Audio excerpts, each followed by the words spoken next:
Tunawakaribisha wageni wote katika kusanyiko na kongamano la vijana litakaoanza tarehe 15 mpaka tarehe 21.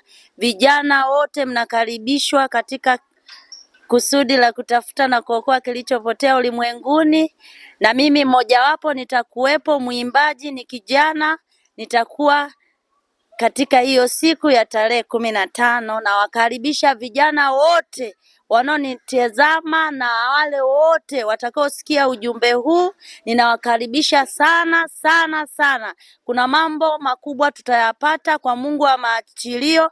Kuna viongozi watakuwepo, kuna ajenda zitakuwepo. Utukufu wa Mungu utaonekana siku hiyo kupitia neno la Mungu, kupitia sisi vijana tukayafanye mambo ambayo tumekusudiwa kuyafanya kupitia neno litakaosimamia siku hiyo. Kwa hiyo kijana, usipange kukosa. Kijana wewe uliye na nguvu unatakiwa kuifanya kazi ya Mungu. Ni wakati wa vijana sasa kupambana katika kuifanya kazi ya Mungu na kumjua Mungu aliye ndani ya kusudi la kutafuta na kuokoa kilichopotea ulimwenguni. Tunawakaribisha wote na mimi nitakuwepo katika kusanyiko hilo. Asanteni.